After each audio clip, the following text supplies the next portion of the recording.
There we are. Can you see that Cool. we're live? Yes. Awesome. Ladies and gentlemen, Mahogany Gamble. Hello, everyone.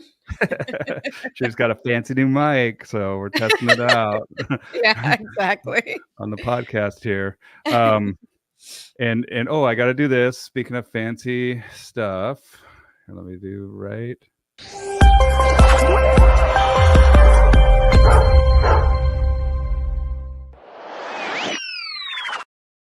I love it. What a great intro. That's cool.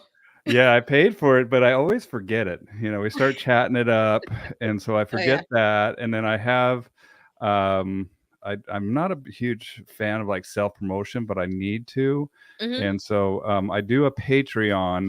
And so if you guys like what I do here, I'll put my Patreon link in the comments down below. Consider supporting me on Patreon. It definitely helps. I'm saving up for a laptop so I can take the show on the road, so to speak. And those that already support me, I appreciate you so much. Thank you very much. Nice. And that's it. So, and I'll share this. And while I share this, Mahogany, do you want to tell people who you are and where you're at and what you're all about? I'll do my best. Yeah. My name is Mahogany Gamble. I am in Northern California. So I live in Vallejo and I am a dog trainer in the San Francisco Bay Area. I've been training dogs for quite a while. I'd actually never know how many years, but I was a paramedic for a while, and then I did some nonprofit management before starting a dog walking company. It grew to one of the larger dog walking companies in the Bay Area. I had 5 people that I worked with, and while I was operating that company, I was in mentorship to become a dog trainer. I had 2 really, really wonderful mentors who, gave me a really deep understanding of training. I actually, a lot of people don't know this about me, but I started my training in Los Angeles on a sort of a casual basis. And my mentors at the time, or my teachers at the time, were all very reward-based trainers. And so that's how I sort of got my start. And then I had some challenges with a couple of my own dogs. One of my dogs who's since passed away, and one of the dogs that I still have who will be 14 next month. And just through working with them, I learned so much more about training. My 2 mentors, some, pretty badass women, they opened my eyes in a lot of ways, gave me a good amount of skills, lots of experience, and I've just been kind of rolling with dog training ever since. My second mentor is the one that introduced me to dog sports. And that has really helped me, take off personally in a lot of ways. Just having something related to dogs that's, a good hobby, something to enjoy and get to know more deeply has been a lot of fun for me. So sort of brings us here. Well, people have to realize there's so many facets to the dog world, and that's what I tell people is like, look, you can get as deep as you like, right? But and it's crazy because I started out dog walking as well. And Nice. up here, you were a paramedic, huh? Yeah. Yeah. What was that like, man? It's intense. It's really intense. I couldn't do it, dude. I mean, yeah. Yeah, it's something I actually, sometimes I think about going back to it. Interestingly enough, it's one of those jobs that I think it still categorized as one of the most stressful jobs on earth, and understandable. I really got a lot out of doing it. It's very rewarding, even when, you don't have as many, like some days you had a lot of helps and a lot of saves, and other days were not like that. But it's a really rewarding job, just knowing that you're out there helping people in a really tangible way. it's physically extremely demanding and emotionally. So, I was young. I went to EMT school and then paramedic school right out of high school. Okay. And so my emotional maturity was, definitely different than it is now. And when I was a paramedic, the best I could do was sort of shut myself off emotionally, just as a protective function. And I think that now, just more mature and older, I'd probably handle it a little bit differently.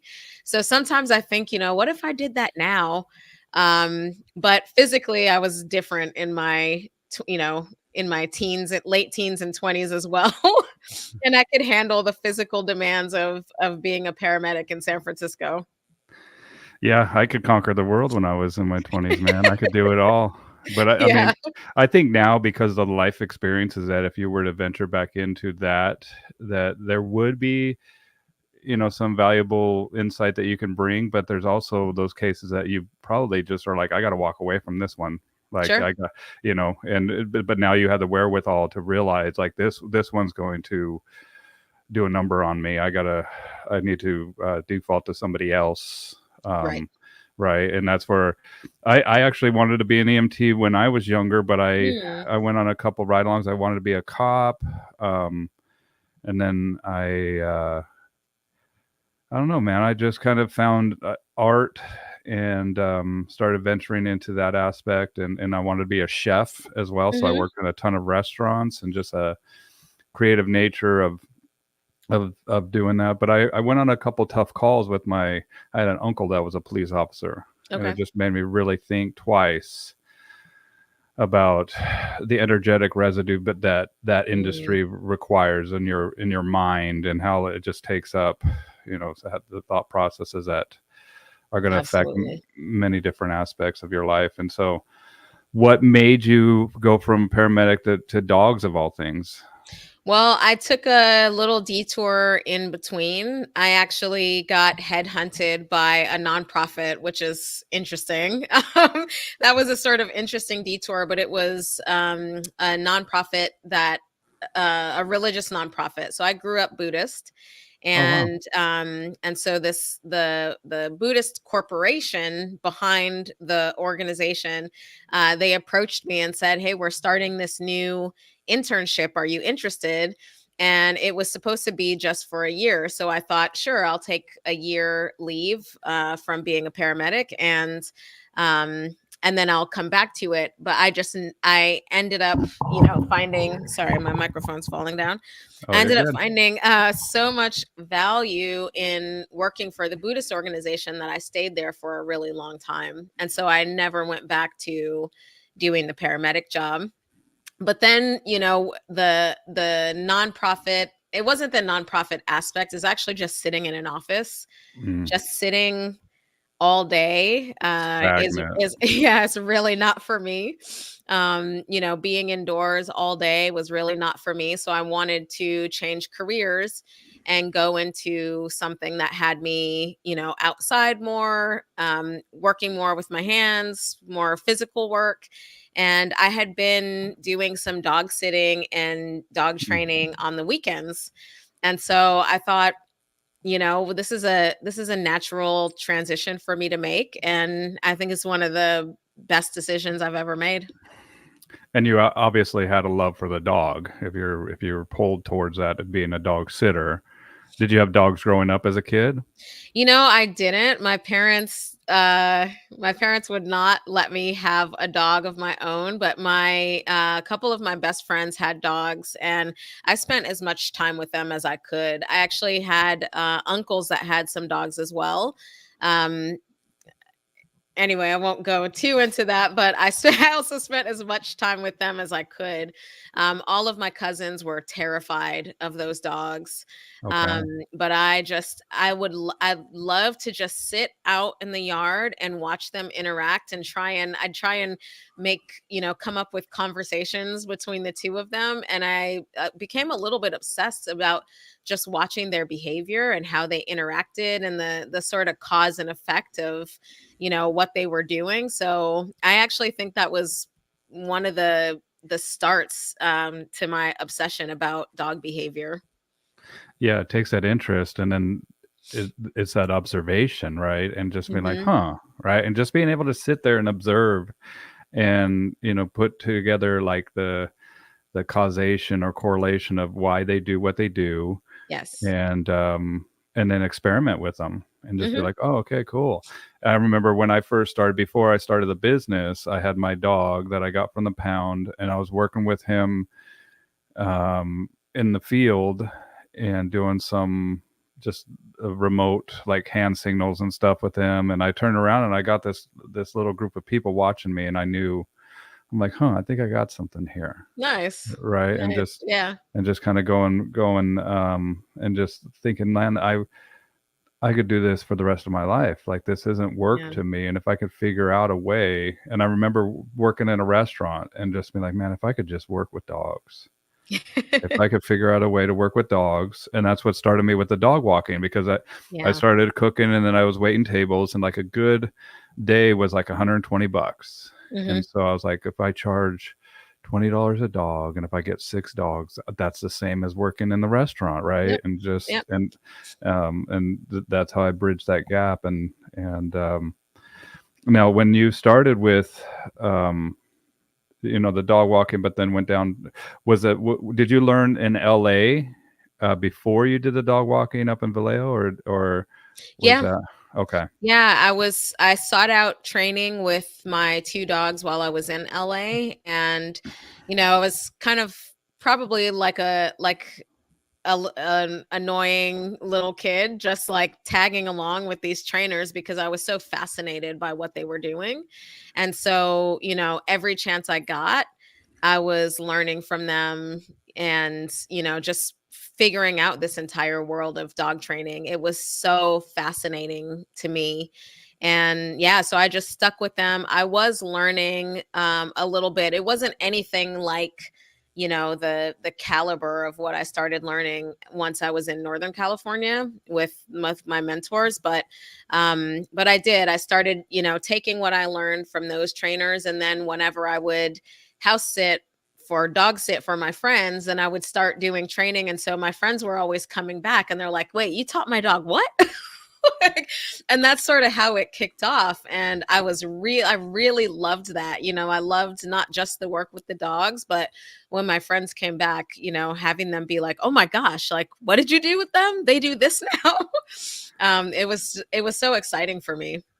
Well, I tell people the dogs are the experts, right? And the Hmm. dogs are coming back, and the feedback that you get from your friends is kind of that social proof, but also Yep. um, just an aspect of like appreciation that maybe you have, something that you can work on that people would be grateful for. And Absolutely.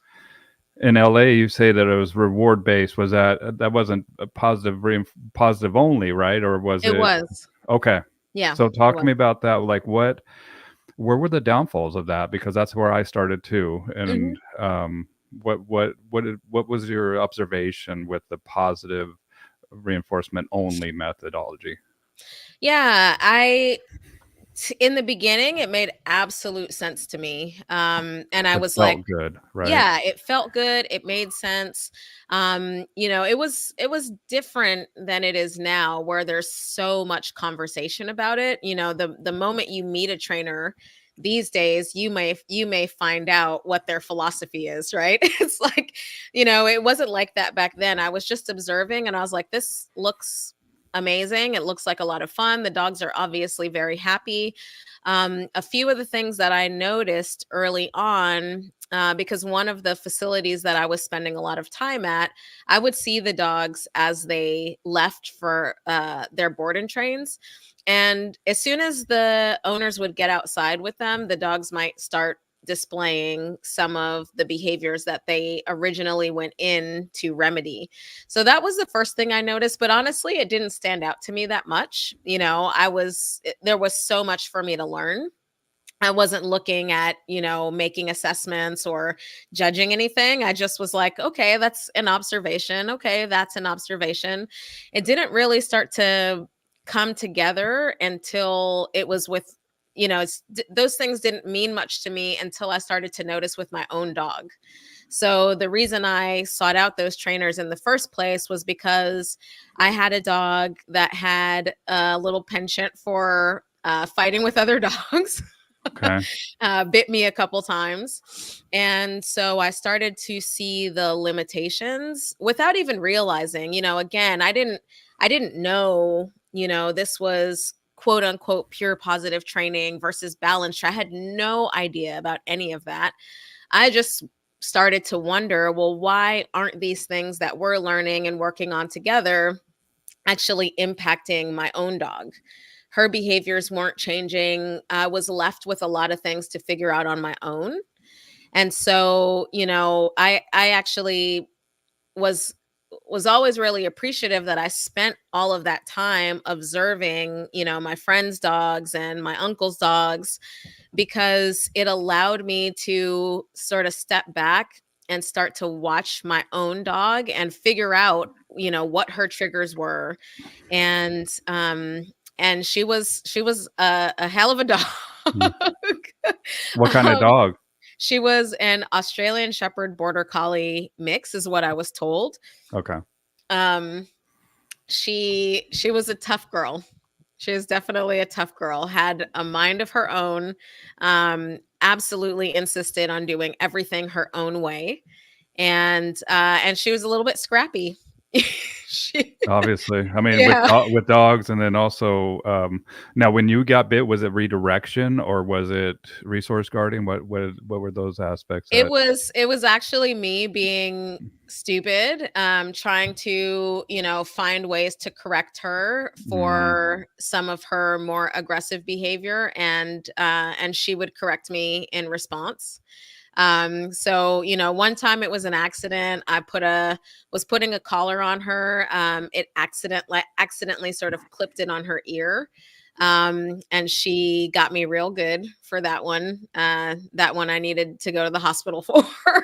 Okay, and wow. then and then she yeah, the others were, like trying to do something I saw on Caesar Milan, Mhm. just like little things like that, just trying to figure out my way with her, our path, and just making some missteps along the way. And she was really quick to put you in your place.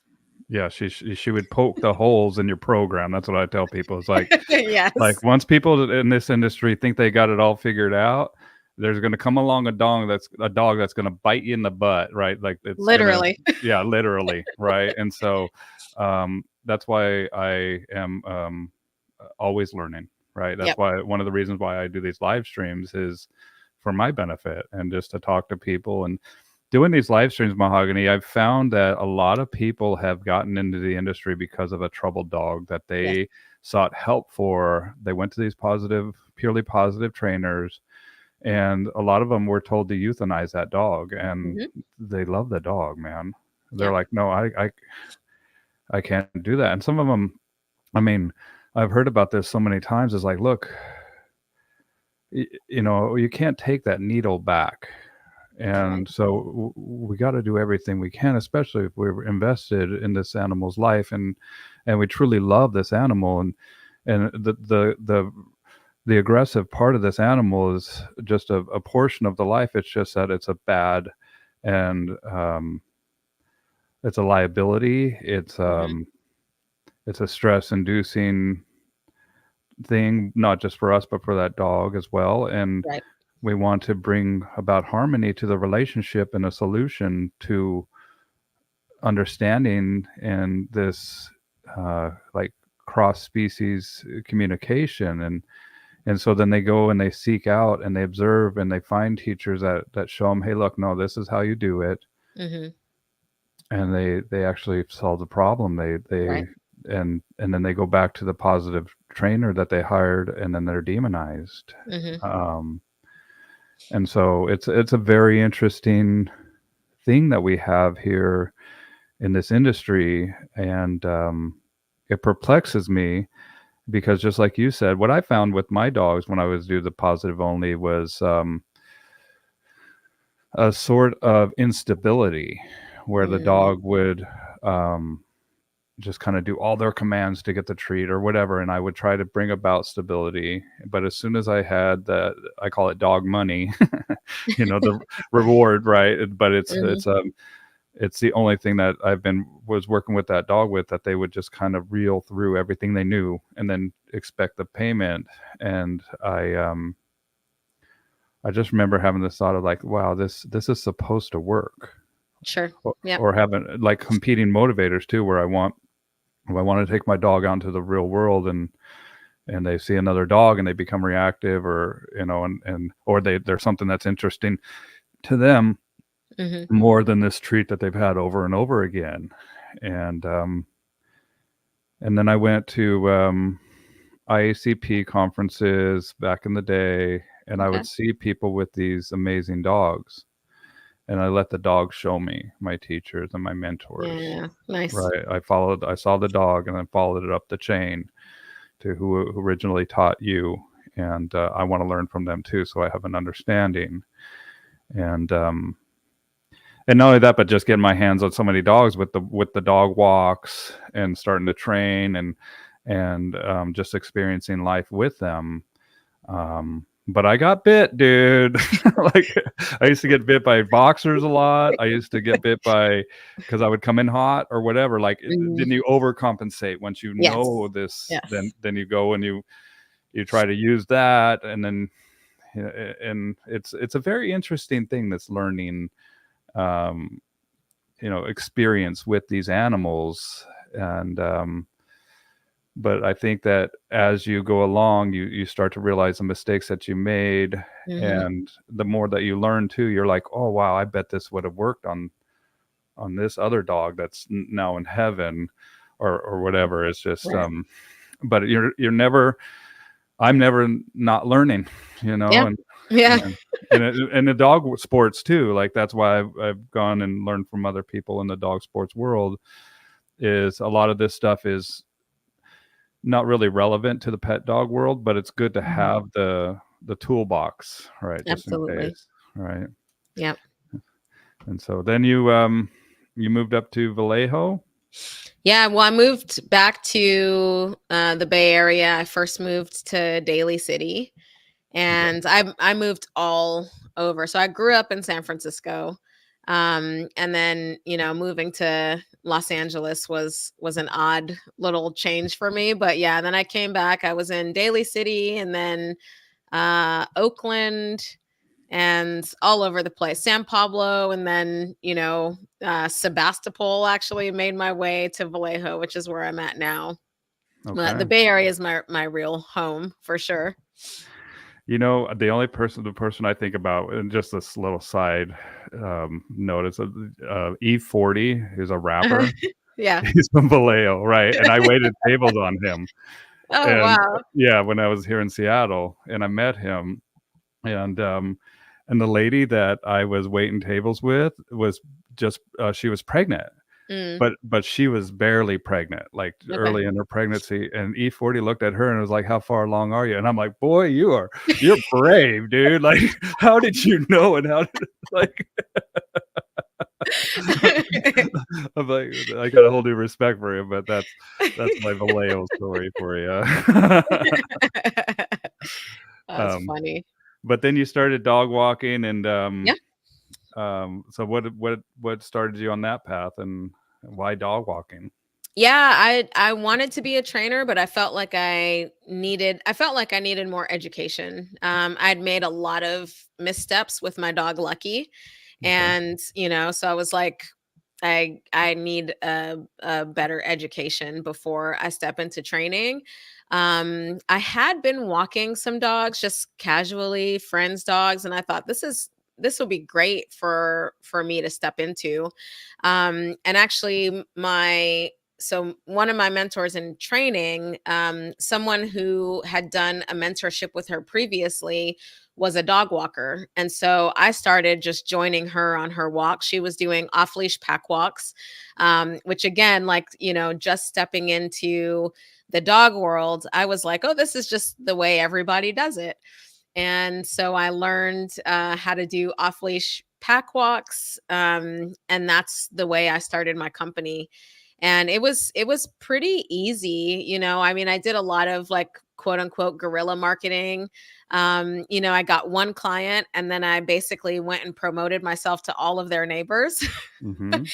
And so within like 6 months, I needed to hire someone.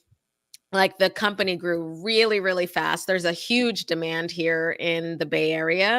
Everybody wants their dogs to go out and have these big adventures. And so the company grew really fast. I had the five, other team members, I think within the first like year and a half. And yeah, and I loved it. And then it actually gave me, I sort of stepped back while I had the other walkers do the bulk of the walks. And then it actually gave me space to do an apprenticeship with my mentor. And then I started working for her. And so it like all came together really, really fast. What was it like having employees? It sounds like you had a good experience. It was, I there were some things that I had learned or discovered along the way. Like I made sure they were paid more than any other dog walkers in the Bay Area.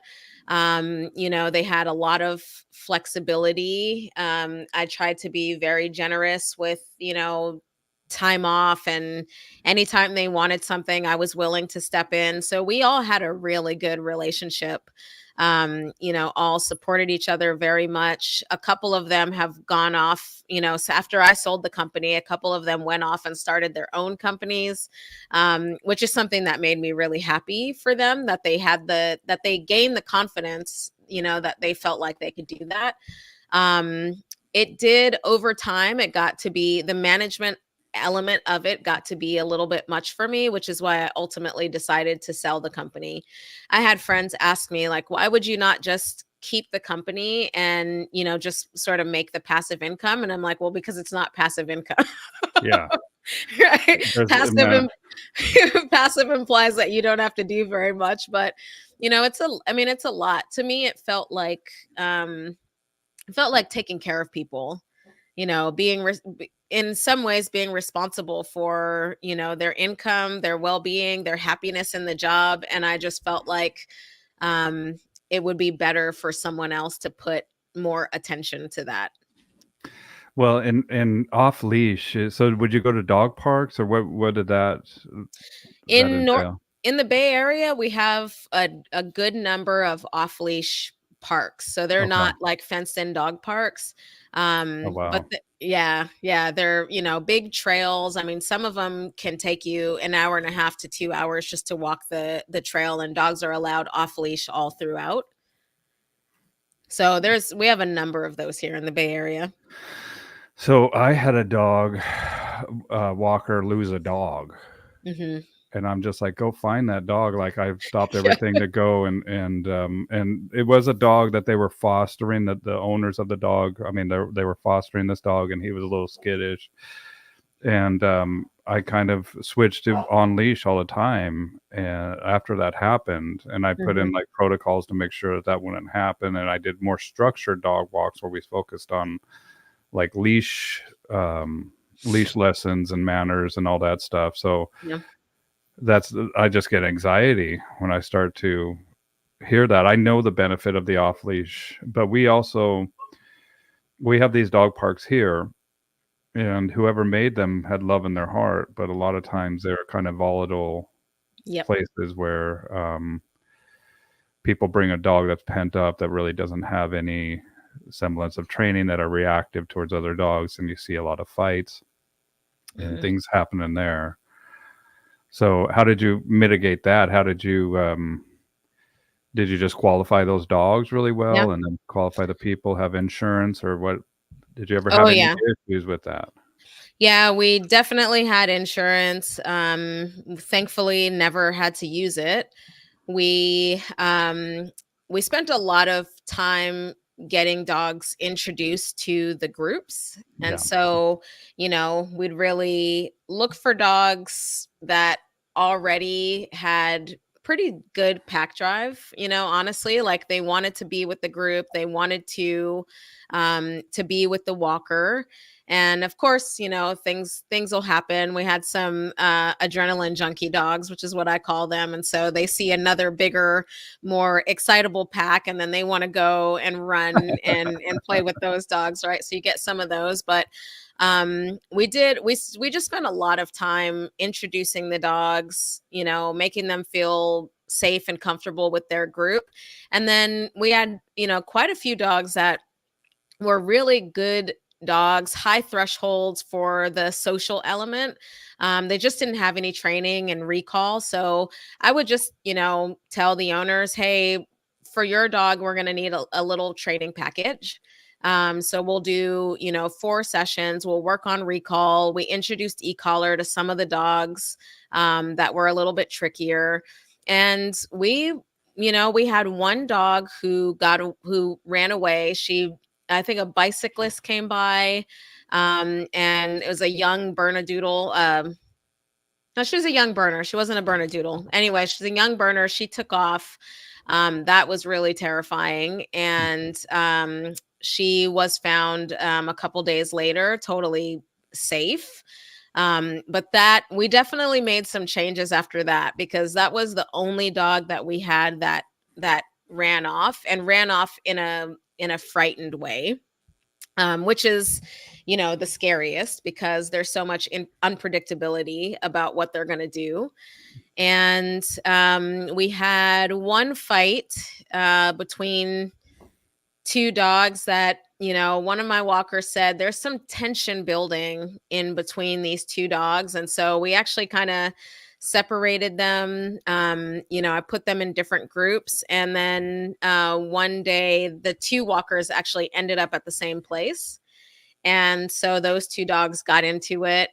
We ended up taking one of the dogs out of our walks, and had him just do private walks. So definitely some things happen. I think we had fewer things happen, probably a lot because of luck, to be honest. Like, I think that we were really good about how we introduced dogs and how we managed, all of the walkers that I worked with. We allowed the dogs freedom, but we knew when to be cautious. And so, if we saw one little thing, it's like, no, no, no, let's change it up. Like, we always had drag lines on the dogs, and that, Okay. yeah, and that helped some things as well. But, I think it's probably, honestly, like 30% was just preparation and good handling, and 70% was luck.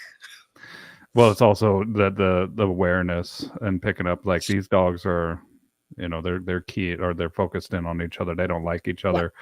And people need to realize too, like, just like I don't like everybody that I come into contact with. Yeah. And not Yeah. everybody likes me, and I'm okay with that. But it's the same with these dogs. And sometimes they're just waiting for that moment, or that the Mhm. dog just pushes it to the limit, and then pretty soon it's on. Yeah. Right. Yeah. It's, And I definitely admire the folks out there. Like, the woman who mentored me, she's still out doing, the off leash pack walks. And she does really, really fantastic work. She has very few issues. It's one of the things, though, that sometimes when you're in something, you can, you make it the best, and you can justify it and all of these things. And then you step out of it and you sort of look back and go, that was a little bit wild. yeah, And hindsight is 2020. That's what that means. yeah, and that was definitely one of those things. I'm not sure that it's something that I personally would step back into. But I think the people that are out there doing it, like, I've seen some very, very skilled, dog handlers do walks like that, and I'm always impressed by the way that they manage the groups. Well, just like I was talking about how I reverse engineered waiting tables to make money to get my foot in the industry, right? It's like, okay, I need 6 dogs. How do I get 6 dogs? Mhm. And then I started marketing to friends and family, and I'm like, okay, these guys suck because they're not paying. I got to chase them for payment. Like, so it's like Yep. qualifying the clients, like who do I market to, and then having the creative ways of marketing. How, like you said, guerrilla marketing. What were a couple things that you would do to gain new clients? Yeah, I made postcards and Okay. yeah, so I made these postcards with pictures of dogs running on the beach. Like I just, a picture that I took, put on a postcard, wrote a nice letter on the back. Just I actually I wish I could find it. If I knew you were going to ask me, I would have looked for it cuz I actually found one a few months ago and I was showing my mom, but it was something like, "Wouldn't you love for your dog to be out all day while Oof, you're at work?" that's Like, good. like That's kinda like good. that. Yeah, and so then I would, like I said, if I got hired by someone, I would, I'd ask them, like, "Do you know any, of your neighbors that like, does your dog have any dog friends in the neighborhood?" And then I would just walk, and if I could hear a dog barking, I'd just go leave a postcard. You're good, man. Well, Yeah, oh, go ahead. yeah, and we that business, I think, among all of my little business ventures and everything, that was definitely the fastest growing business. Well, and you got to remember too, and this is kind of the crux of the industry that we are dealing with, because remember that people love their dogs, Yep. right? We love them. Like my little girl, like she's my heart dog. And I have Right. dogs that I love, but there's those dogs that are my heart dogs that are just Yes. like, this dog I'll remember forever. And as I was saying, I got 7 dogs right now and I love them all. Yeah. Right. But Yaya's at my feet. There's certain dogs that I travel with, and but I love them, man. Like, this is Mhm. what I've traded my life to do. Yeah. Okay. And knowing that, like, just like certain corporations spend billions and billions of dollars, Mahogany, trying to get their products viewed in an emotional way, Right. right? Because when we're emotional about something, we are 10 times more likely to act than on Mhm. pure logic alone, Absolutely. right? And so that appeal to emotion with those postcards of like, wouldn't you like your dog while you're at work slaving away? Like, wouldn't you like your dog to be running free on the beach? Yep. And they're just like, wow, I would, Yeah. and they're like, Yeah. that that just warms their heart, right? But I think that this is why standards have, kind of gone by the wayside, is because people are appealing to emotion. Like, when I train Mhm. your dog, it's all going to be positive. It's Right. all going to be like, doesn't that warm your heart? And it's like, Mhm. yeah, like, but there's an unrealistic picture that people are painting by appealing to emotion with the dog training. It's like, because these dogs are being we're being paid for a certain outcome here. Right. And just like you observed with the LA trainers, how when the dogs would go home and then they would start to exhibit the behavior that they were hired to fix Mhm. immediately, Yep. right? And so the emotional relationship with this dog is a good thing, but it's also a hindrance, because people can be manipulated to hiring Yes. people that don't provide the results or don't even have the standards, and they can make a good living at this too. Mhm. Um, and so, I mean, that's a long-winded response, but you just posted up something. I'm going to pull it up here. Okay. Um, I think it was yesterday. Oh, Bart, Yeah. Bart Bellin just shared our live stream. Thank you, Bart. Oh, thank you, Bart. Yeah, he's awesome. Have you met Bart ever? No. Oh, he's great. He's Yeah, great. I actually, so right before he started shifted his business model, I think, to do more stuff outside of Belgium. A friend and we were planning to go to his NAPOPO seminar or conference in Belgium. We'd saved up money and we had our plans, and then we found out, oh, he's not doing that anymore. So, Yeah, I tried it. I mean, I did it when he first started here in okay. Missouri, and I learned Okay. from him. And like Nice. I said, like, I'm a pet dog trainer, Mhm. and, I've never really done the sports. I have a love for it because it's pretty cool to watch, Yeah. and I wanted to learn from a master. Hold on, I don't know what Okay. one of the Frenchies is, but, and it was cool, but I just had so many questions for him, and I think that he liked the questions that I asked Mm. because I didn't ask, or I didn't just take the teaching as gospel, so to speak. Right. Like I Right. watched them and I'm like, why the heck would I want somebody else to, like, he was having a decoy, and when the decoy would raise up this thing, the dog would Mhm. bite him. Yeah. And I'm like, why the hell would I want that? I was like, people are idiots in this world. I never want another person to cue my dog. Yeah. I Yeah, always yeah. want to have full control of this animal.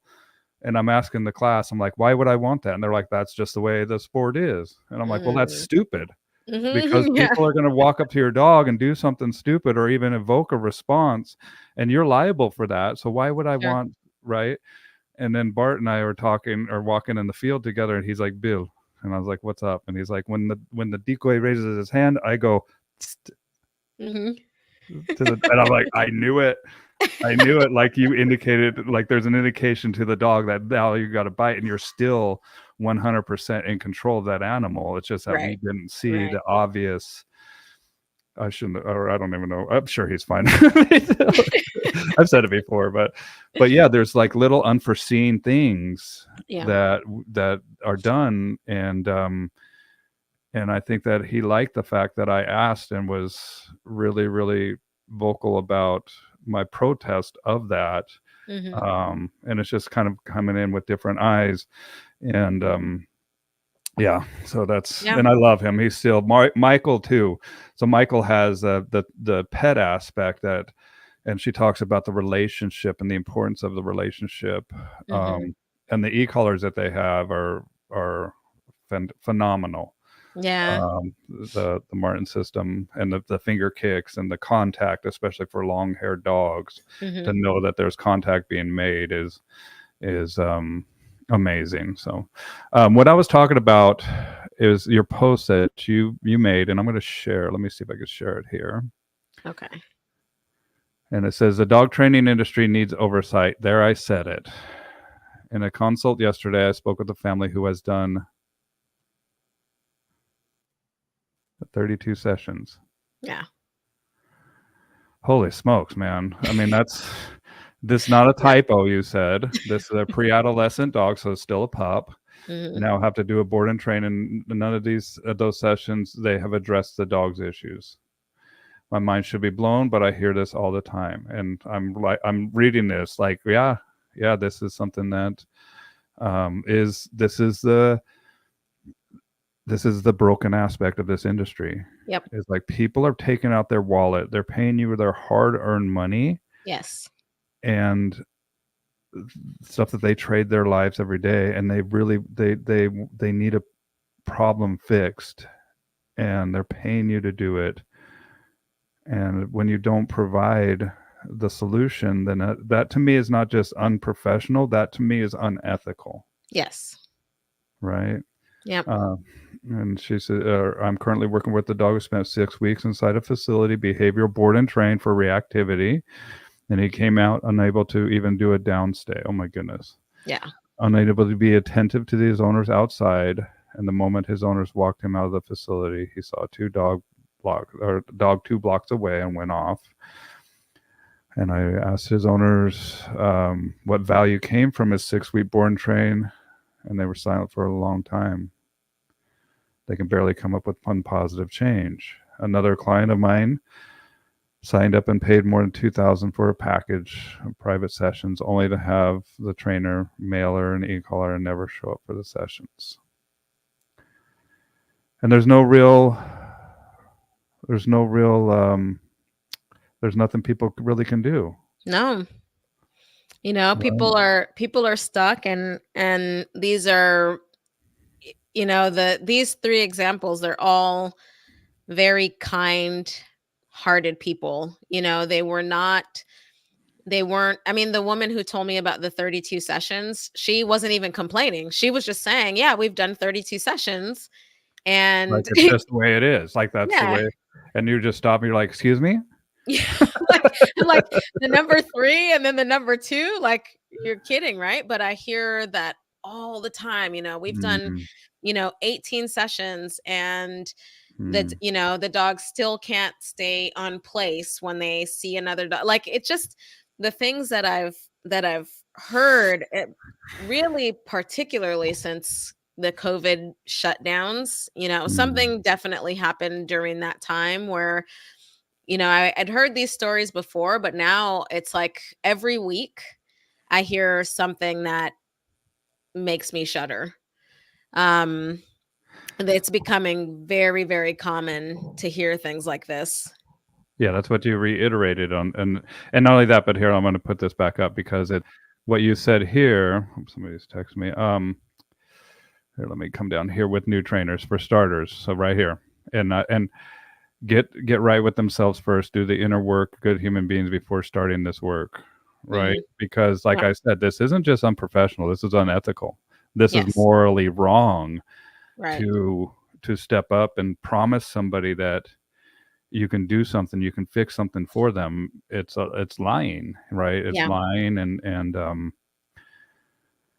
in the past, I've done it where it's like you get dogs that you don't know what you don't know, and that's Mhm. why don't become part of a camp that you're not going to get out of. Learn from everybody. Learn Right. from the people that are doing it, but let the dogs be your expert. And so, couple things here. Mhm. Like you said, that you've seen an increase in COVID and since COVID, and why do you think that is? Why do you think that is? I'll share why I think is as well. But what do you think, Mahogany? Yeah, I feel like, with a lot of businesses shutting down, like, obviously lots of businesses took a hit during COVID. I think that people started to, just brand themselves as dog trainers because, maybe they lost their other job or something shifted in their everyday life.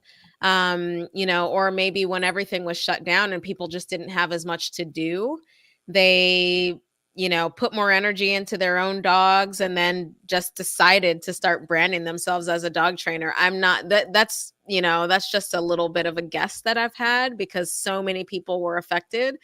And dog trainers, I think we've proven that this industry is relatively recession proof, and it's also COVID proof.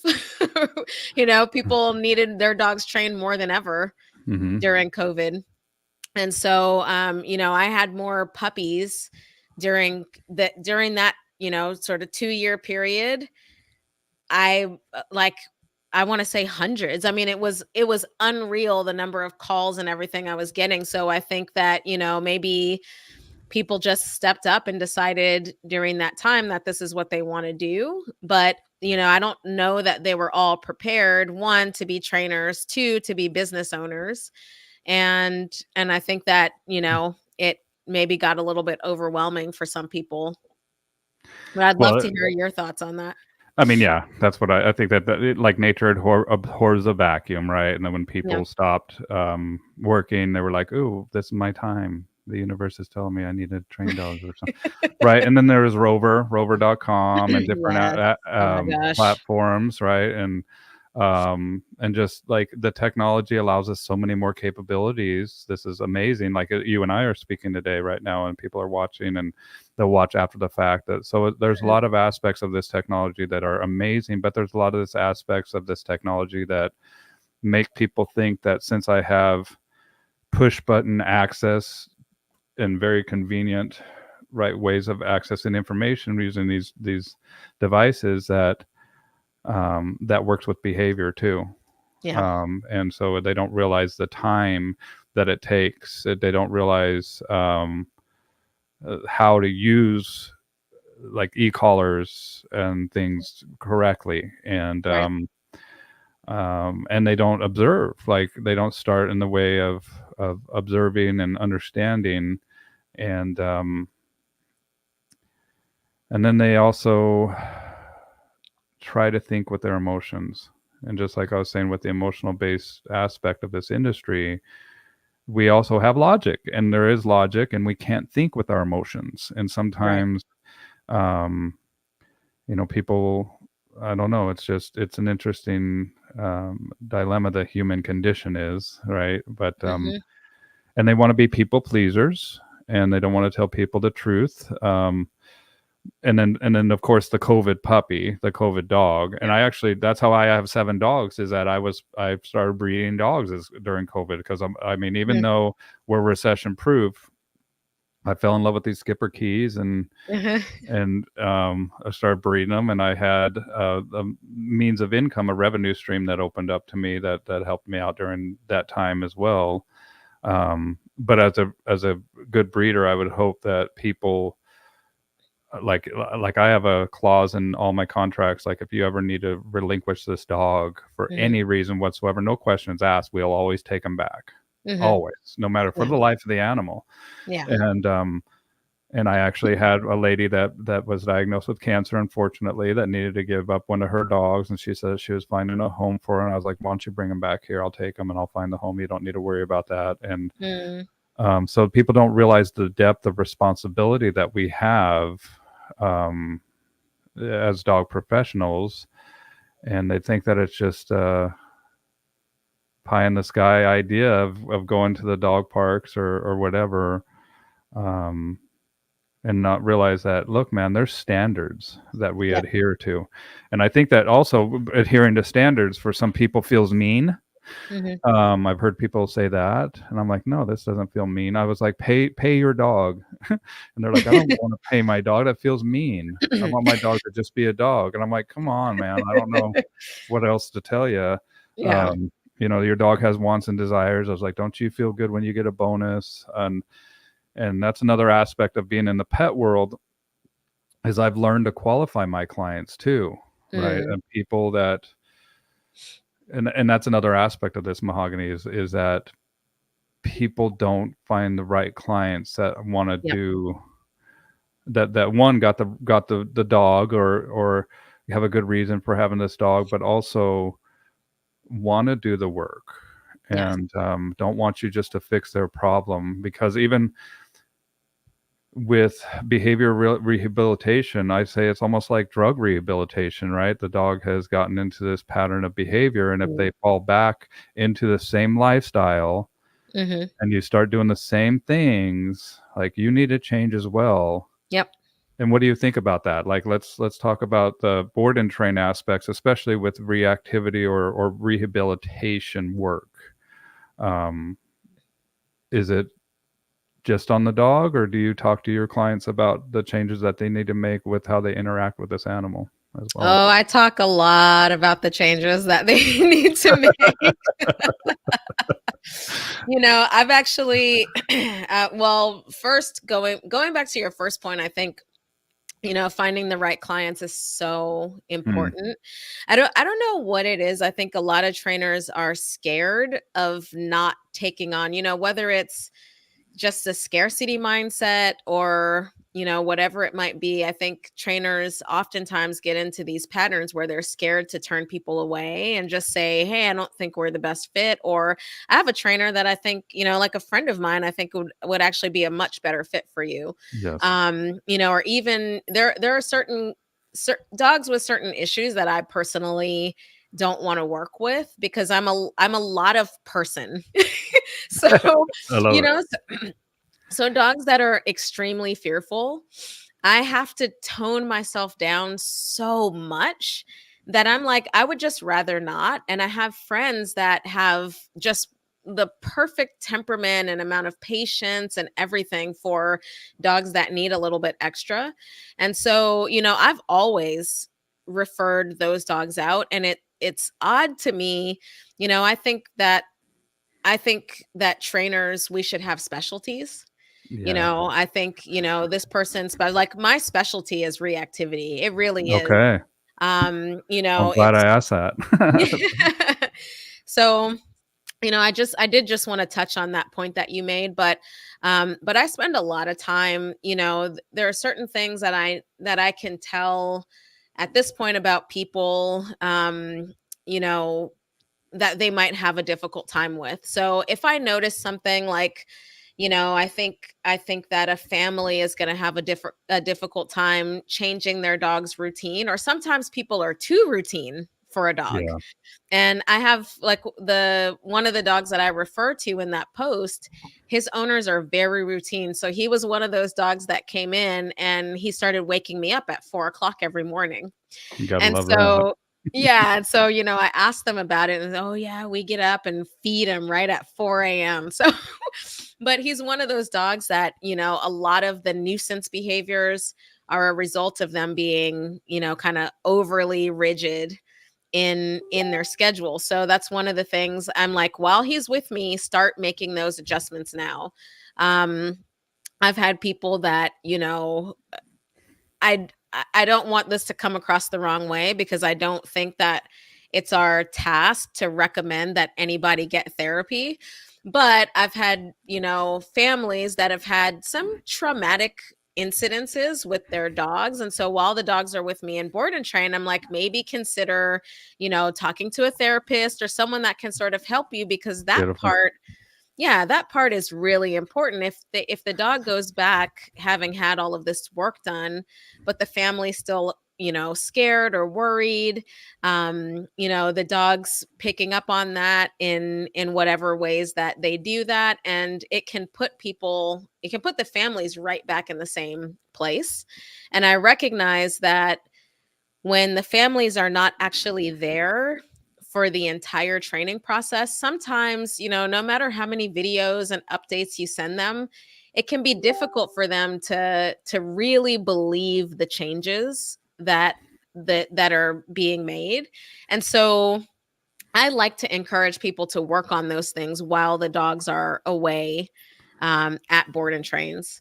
I talk sometimes to people, if a dog is particularly sensitive, then I might say, you have a dog who's very physically sensitive, but at some point in the part of your training process, this dog is going to need a well-timed and effective correction, and I want you to be prepared emotionally for that. Wow. So, I think that there's a lot of preparation, and there's a lot of ways that we can help people other than training the dog. And those are the ways that I try. And I think that it sets people up for a lot of success.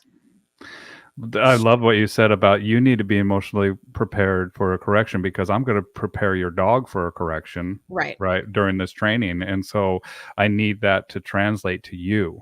Like, Hmm. and I mean, how do you, I mean, just saying that, like, you might need therapy. I just tell people, like, look, there's some problems in this whole situation that are above my pay grade. And if you do have Right. a therapist, like, that's not my job. My job, I got the dog aspect of this. Hmm. Um, but there is a lot of times too addiction issues. There's certain things Yep. with my clients. I'm like, look, you need to, like, this is something that needs to be flushed out and healed Yes. within you. And I want to give you full permission to do that. Hmm. But that's above my pay grade. And so while your dog's with me, and a lot of times too, like, people, I could see them being like, you're right. Like, absolutely, Yeah. you're right. Like, and they appreciate that. And I've even thought about studying psychology and getting into therapy, but then my Hmm. clients that are therapists are like, "No, dude, like, like, you need to go to ERs with these." Like, there's a whole a bunch of commitments that you do as a therapist. Like, you're Right. liable, and there's a lot of stuff that I'm like, "Oh yeah, yeah, I'm not interested in that one Yeah. Oh, bit, yeah. man." Like, but I appreciate them even more now. And you're absolutely right. Like, sometimes the dog's behavior is an underlying symptom Hmm. of the overall brokenness that the family or the person that is the owner is, and these dogs essentially become an emotional dumping ground in some Yep. aspects before the person has done the work on themselves. And I encourage them as well. And that's such an important thing. and to prepare yourself emotionally, because I talk about preparing the dog for the correction that's Mhm. inevitably going to come, right? When to Right. show the boundaries, and so I agree fully, man. That's awesome, Mahogany. Yeah. Maggie Christina says hi. She's over here like, oh my god, please tell her I said hi. Miggly Giggly.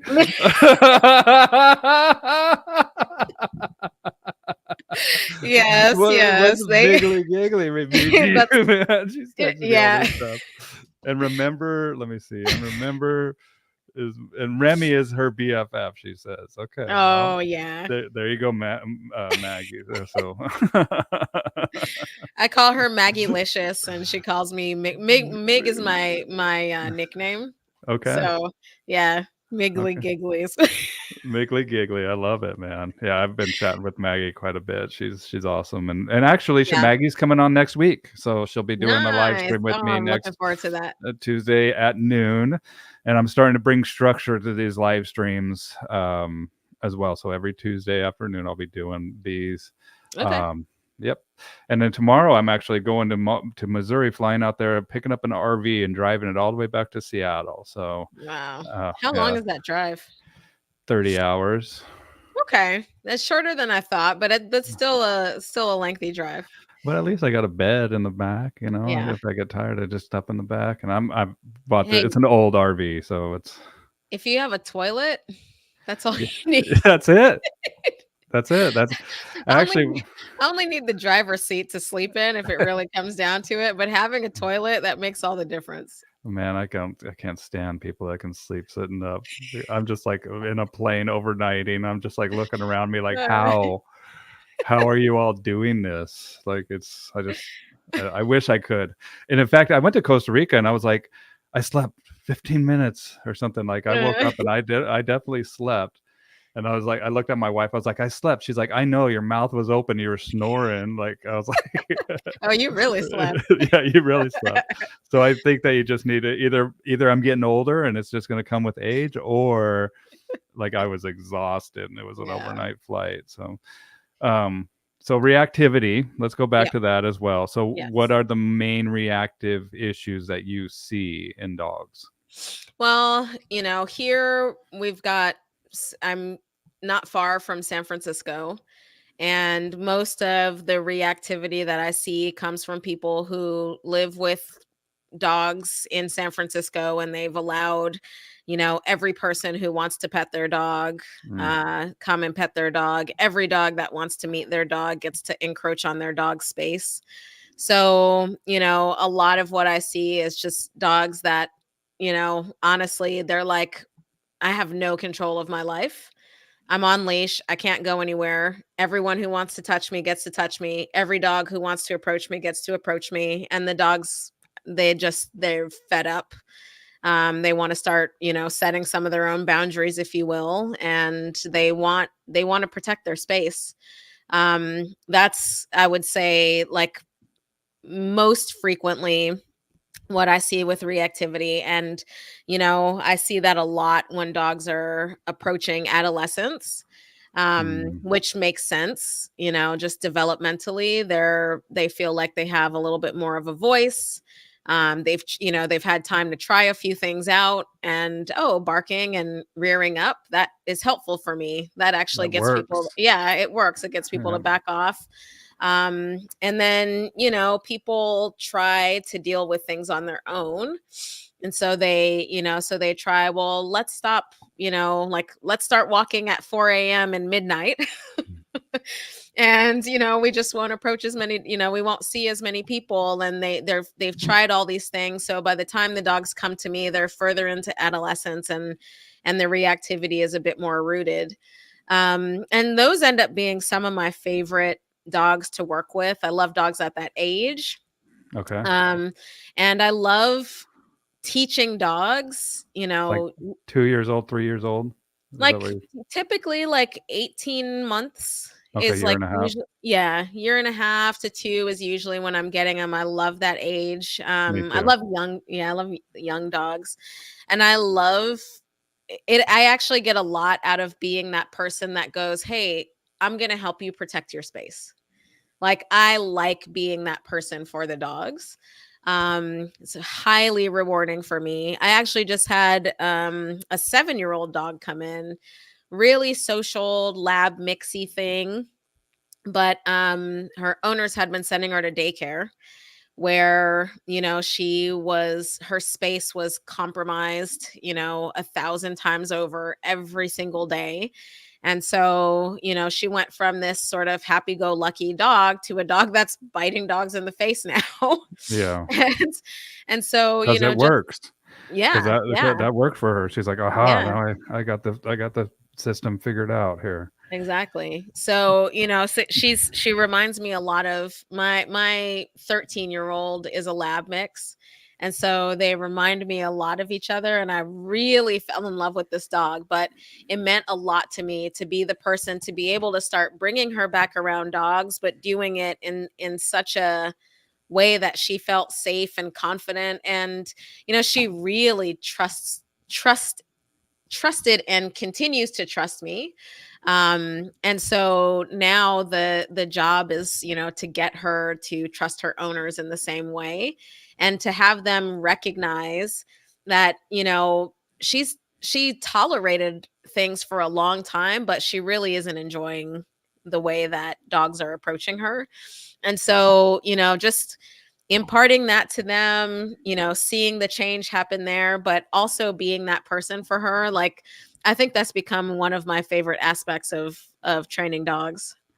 I tell people I'm like an attorney for the animal. I Yeah, represent their nice, best interests in this case, nice. right? You could tell me anything you want and what you wanna fix, but at the end of the day, like, I'm represent this dog's best interests, and the best Mhm. interest of this dog, of my client Yeah, is that's awesome. right, and so that's what I hear about that is, like, we need to advocate for our dogs, and as they get older too, there's a different, type of psyche that overtakes that animal, especially when they're Yep, being approached by younger dogs, like, they're I mean, they're getting older just like we are, but also, like, there's arthritis, there's different yeah, aspects that the dog can get bumped and they wanna protect their body, but there's mhm, also the just over the fact that these kids same with me, like we go out and have coffee or have these conversations that as an adolescence, right, we would think would be so boring and just like, yeah, oh my goodness, but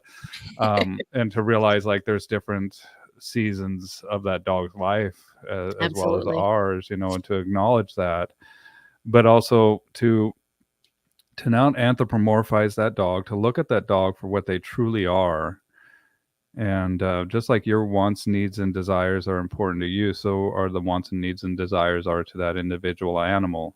Mhm. And and to advocate for that, Yep, and to yep, teach people that this is like you think that this is what's going on, but that's not what's going on. Like your dog has been trying to express, and communicate with you um, a number of different ways that have fallen mhm, on deaf ears, and yes, they've reached this point that they feel like this is what they need to do. And that's where some people, when I take their dog and I speak to them in a way that is respectful of them, mhm, that I can get their dog, to do stuff, but also how do I get you to be me? And right, in some right, ways, right? There's some aspects of this of like, and I explain what I'm doing and how I do this, but in other aspects, I explain why that's important for your particular dog. mhm, And a lot of times too with this reactivity, just like you were saying about people going out at 4 in the morning or at midnight, or I had these clients that had this beautiful house, and I'm looking in, and they got like car or plywood blocking off these rooms. gosh, yeah, And I'm like, man, what do you like? You have a hard time addressing this behavior head on, and we need yep, some of this behavior. We need to address head on. Like once the dog has expressed it, the way that the dogs think, especially if the dog has gotten to a level of reactivity that we want to address, the perfect time to address it is when the dog starts to exhibit the behavior. I can't yep, go take that dog home and be like, 2 hours ago when you were at the farmer's market barking at that other dog, let's talk about that, right? Right, Like you can maybe with a kid or something. yeah. And so, being and knowing how a dog thinks, how a dog perceives their world, how a dog processes information and living in the moment, uh, how the dog's brain works, the limbic system, and the difference between human beings and dogs, and Mhm. why it's a disservice to that animal to label human characteristics all the time, because the animal isn't capable of that. And so then Right. I encourage my clients to try to see the world through the dog's eyes and their Mhm. particular dog once I know them, Yeah. and become the dog by proxy. Does that make Mhm. sense, Mahogany? Yeah, absolutely. Miggly Giggly. Oh, no, is that nickname gonna start spreading? It's a pretty good one. I mean, you gotta admit, man, that's I actually don't mind it, in truth, I don't mind it. okay, good. 'Cause I'll probably call you it. So does that make sense? Like, Yeah. becoming a dog by proxies, changing your perception, and advocating for this animal. It absolutely does, and I you have some great analogies, some great ways of explaining things, and you've been amazing to talk to. I've found for me that, you know, giving examples from a human perspective has helped a lot of my clients. So, I try and trying to think of an example, but I just let I will use one that I've heard used a lot of times, but it's like you don't want every stranger that you approach coming up and giving you a hug, right? Like, how No, would you dude. feel? Like, eventually you'd start socking people in the face. I mean, you Yeah, really right? eventually. Like, I do that all the time. No, just kidding. but it's, I find that people can, there are things like, yes, I totally agree. We don't want to anthropomorphize and do it overly so. But I also think when we put those things in people's faces, like, most humans are, especially in America, where handshakes are traditional and a sign of respect. If somebody doesn't give a handshake, then typically the other person's going to be offended. And so we're actually really easy to offend. Mhm. And so when I explain that to people about their dogs, like, our dogs actually typically have a much higher tolerance than we do. And so, we need to make room for them to be able to express themselves, and actually, just make sure that we don't put them in the position to have to. Um, but I think it's really helpful for people to hear those analogies and just to dive deeper into understanding what their dogs are actually experiencing. I think a lot of us grow up with, the sort of lassie Mm. mentality that every dog is going to be, this social, outgoing, life-saving creature. And Go you save know, Timmy from the well. yeah, Timmy's in trouble, Lassie, go get help. exactly. Like, that's it just seems to be everyone's perception of dogs. So when we start coming in and having those conversations and doing the actual education, I've never had anyone, I cannot think of a single person that wasn't happy for me to explain what was actually going on with their dogs. But what they perceived versus what the reality was is sometimes like it's on a different planet.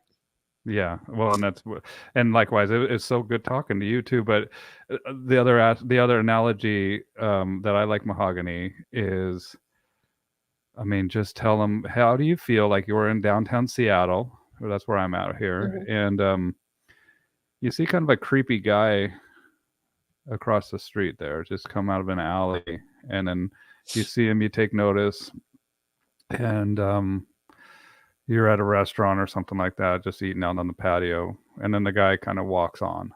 Mhm. Right, right. How does that feel? It's like, okay, cool, I'm good. So now let's imagine that scenario. You see the creepy guy come from the alley. Now the creepy guy just stares at you, Yeah. and then starts to walk, and then walks on eventually. Right. And they're like, "Okay." Right? And then I'm like, "Okay, now." The creepy guy, you see the guy come out, he just stares at you, and he starts coming towards you, Mhm. and he wants to touch you. Is that a visceral response just now? Right, and So I I'm just sure that works for exactly, and people. that's what I want them to feel, is like, Yeah, "Look, like, this is what we're doing, like, this is response, like, it's not that the guy's in the environment, it's because we can deal with that, right? Once right. they move on, we're gonna encounter chaos, we're gonna encounter in the not in the world that we live in, we can't control the world, but we can train our dog to exist in this human environment. Yep. And that's what I kind of want them to feel, just like in the emotional aspect of the relationship with their dog. I kind of want them to get in the emotional aspect of why this is happening. And they're like, Yeah. okay, got it. Right. And Yep. so I was like, so Yep. now I need you to be an advocate for your dog because this is what's happening. And just like with me, when I'm out doing a board and train, and for instance, I just had a poodle, and the poodle was scared to death of these sliding glass doors, like the Mm. Petco's or whatever, the breezeway that you walk in, Mhm. and was protesting, put the brakes on. I dragged him in basically and made him sit and just kind of experience it. And the dog's just sitting there kind of shaking, and I'm just kind of just letting the dog just be and just observe the moment. I'm not Mhm. rewarding the animal. And somebody comes up and they're like, "Oh, can I pet the dog?" And I'm just like, "No." I was like, "We're in training right now. Thank you. He's learning how to deal with these doors right here." And they're like, "Oh, I'm so sorry. That's so bad." And I'm like, "Yeah, it's not. They're not going to kill him or anything. I'm just showing him that."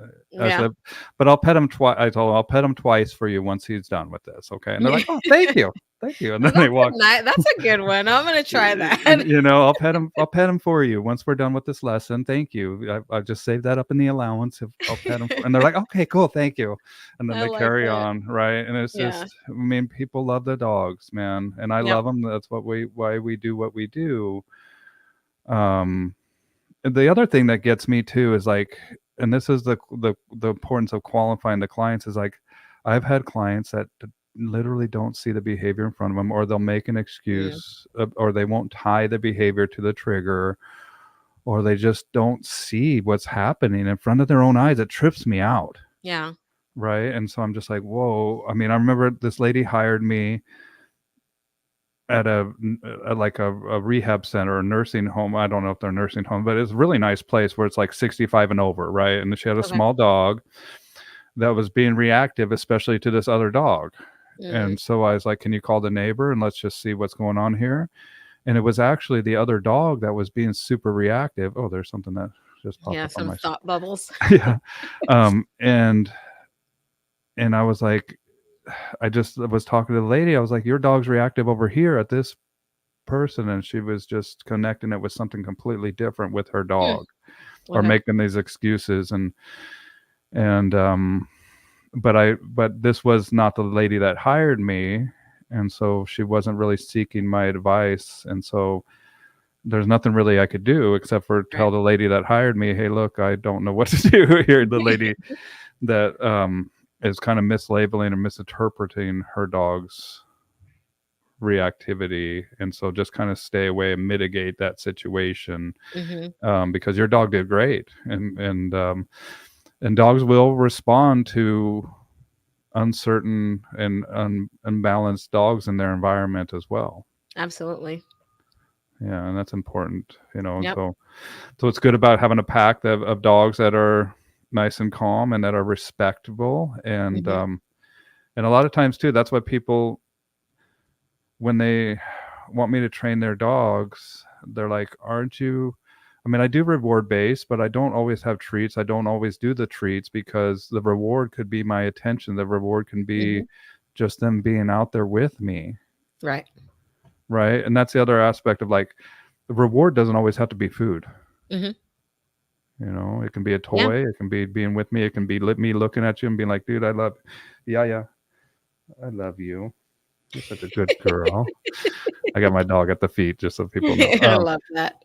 But that's it, man. It's just like the reward based training, and I call it etiquette. Like Mhm. the foundation work that we teach your dog how to heel, stay, come when called. That's like a kid saying, thank you and please and Mm, being respectful of their elders and stuff like that, mhm. right? Nice. Nice, yeah. Well, and so what dogs do you have now, Mahogany? Yeah, so I have, How many do you well, have? I've got 5, Okay. and, yeah, so I've got Kaio, she'll be 14 next month. She's wonderful. She and Remy, who's my gosh, she just turned 9? Oh, Yeah, he that's just turned hilarious. 9. Uh, my, Who is this, Rem man? That's hilarious, dude. I just that fed is my dog's burger Stasia. patties last night. Who is that? That's Stasia. Okay. Stasia is, she's a trip, that one. I She's could tell. yeah. I always say that so my, so Stasia's from the last litter that I bred with my mentor who passed away. Oh, And sorry. so I always say that Stasia was a gift and a prank. I get it. Yeah. Yeah, Yeah. so I've got my little crew, and they're wonderful. They all have their roles and their things. But just like you were saying earlier, like I've got, I love them all. But 2 of them, so Stasia and then Remy, they are heart dogs.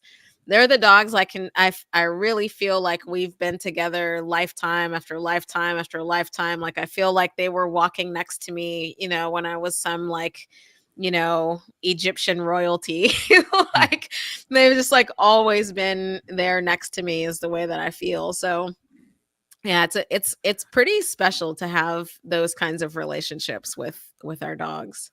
And they're Malinois, right? Yes, they're both Malinois. So why Malinois?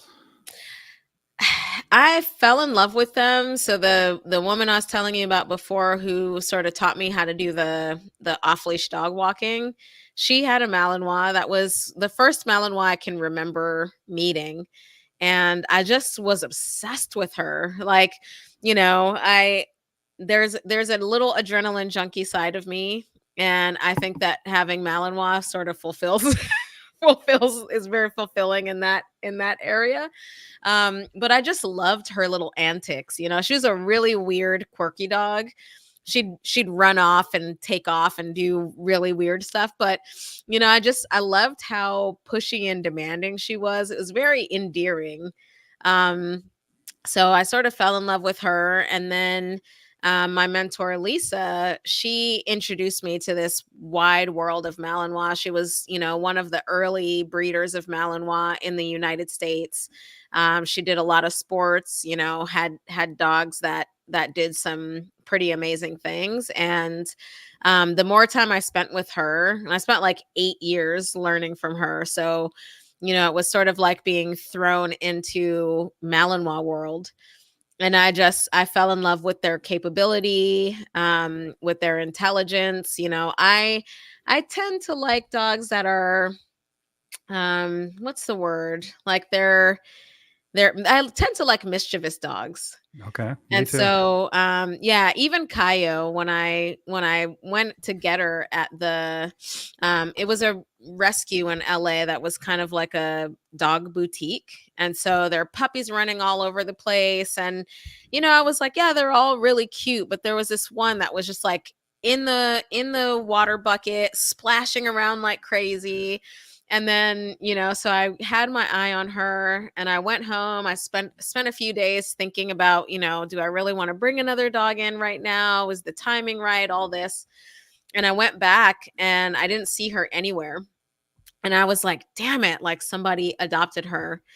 But I've kind of felt this energy like off to the side, and I looked over and she was squeezed in between a crate box and like the top of the shelf, and she just literally was like sitting there like watching everything go by, and she just was so mischievous, and I just was like, that's the one for me. So she's not a Malinois, but Is that the Brindle one, or that's is the that the? Brindle one. Yeah. Okay. Yeah, and so the Malinois oh, let's see, you're gonna have Kaio pop up.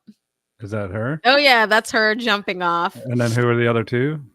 Let's see. I think so the one that's running behind her, that's Remy.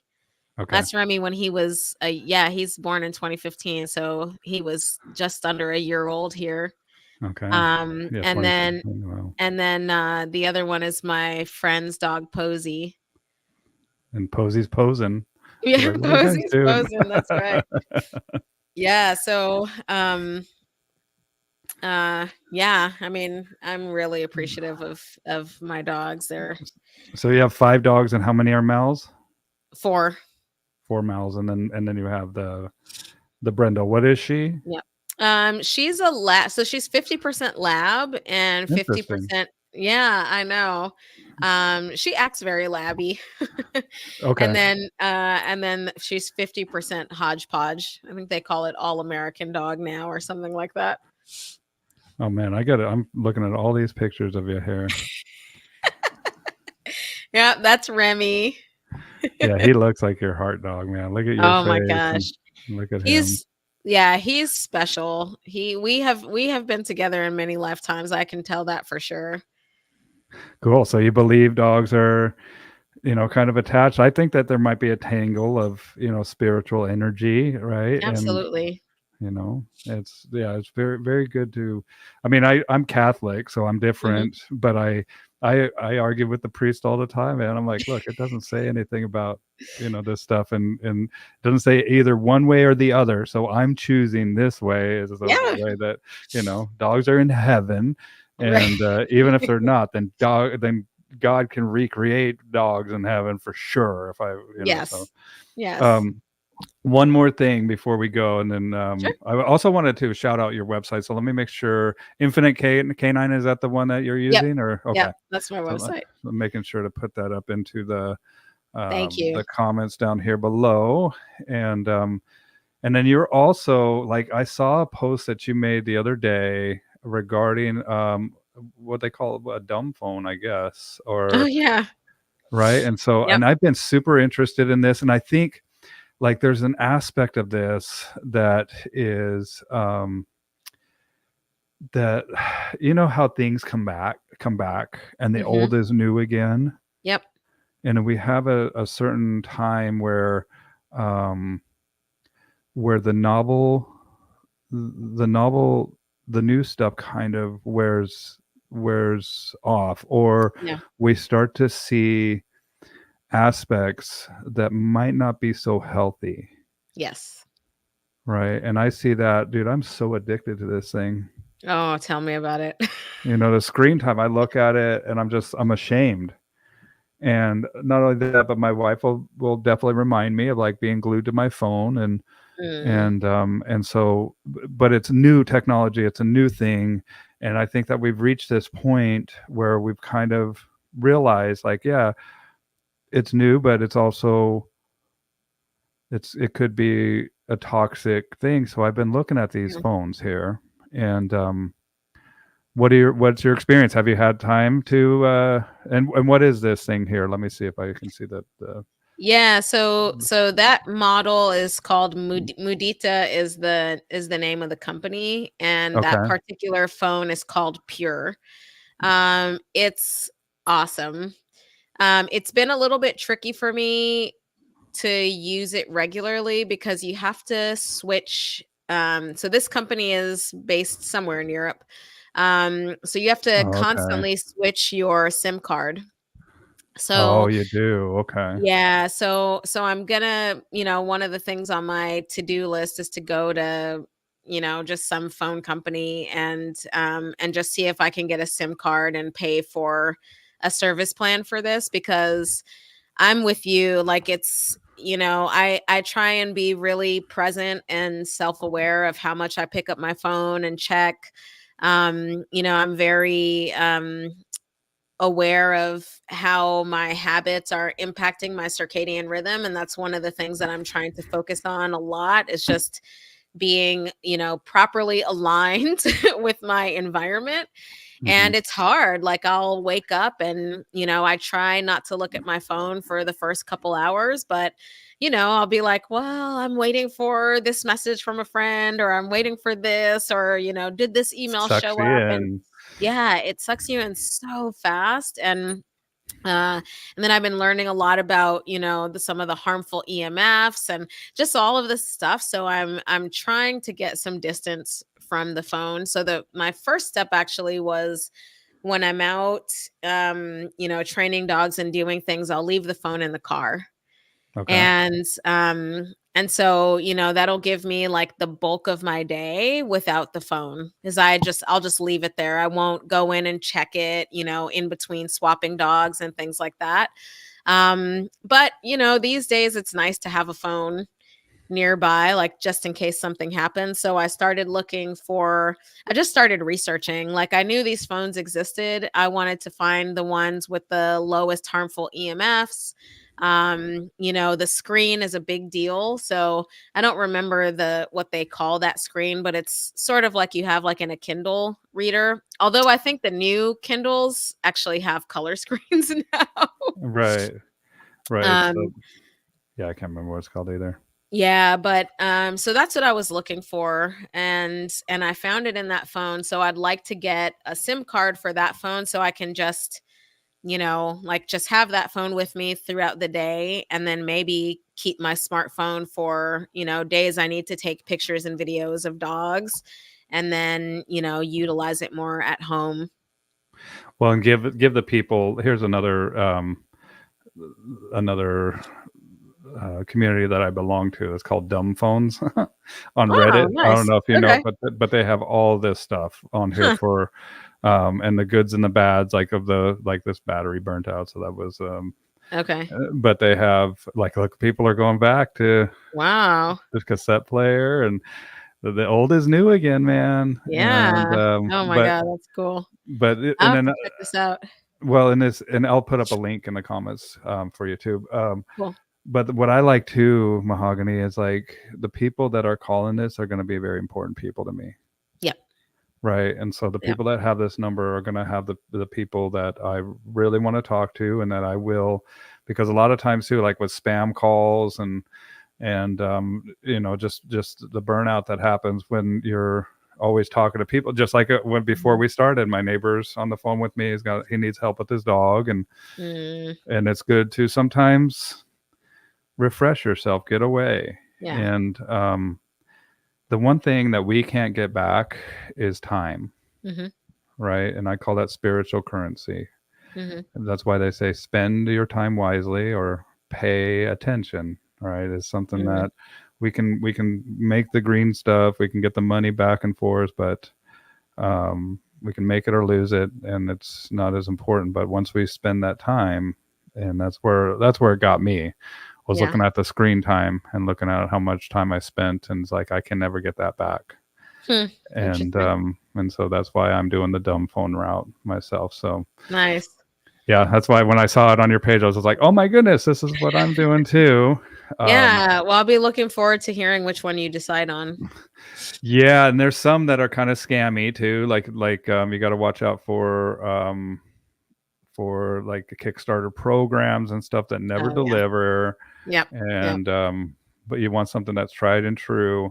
And it's like, dude, the technology's out there. Like, this is what we Yeah. used to do. So I put up a link in the Reddit dumb phone section below, and then I wanted Perfect. to share I put up a link to your website, and then I Cool. just want to um just kind of show people it is a beautiful site here. Look at all these mouths. One, two, three, four, five, six, seven, 8 mouths. Oh my, no, Yeah. That seven was. mouths. 7 mouths, and then a pity. It looks like Yep. pity Yep. mix, Yep. And then my Kaio. and then yeah, there's a girl. I mean, I would love to. Next time I'm down in your area, I'm definitely calling you. I like to chatting with you, and I would love to hang with you. And that's one of the goals of getting a laptop, is to be able Mm, um, to do these interviews in person with people, and taking this on the yeah. road with my RV too. So um, Nice. Yeah. And I'll actually be in Seattle in September. It'll be kind of a short trip, but I'll definitely reach out to you because, I love that. yeah. Yeah. Well, cool, man. Well, how do people get a hold of you, Mahogany? What's the best way? The best way is, speaking of dumb phones, is actually Facebook Messenger. Okay. Yeah. So if we're not Facebook friends, it'll go to the other inbox, but I check that periodically, and that tends to be the easiest for me. Don't email me, please. Uh, yeah, just a Facebook message would be great. Well, I'm going to put up a link to your Facebook page. Is that okay? Absolutely. Okay. So I'll put that in the comments down below. This has been a real honor and a pleasure, Mahogany, getting to know Thank you you. today. Yeah, you too, Bill. This was amazing. I almost named my dog Mahogany, just so you know. Did you? Yeah, it was either Mahogany or Maple, and then Grandpa picked it. And he picked Maple, but Okay. I name my dogs after trees and Nice. yeah, that was one of them. So just FYI. Cool. So stay right there. We'll say goodbye. Bye, everybody. To Okay, everybody. bye everyone. And we'll end it, and I'll see you in the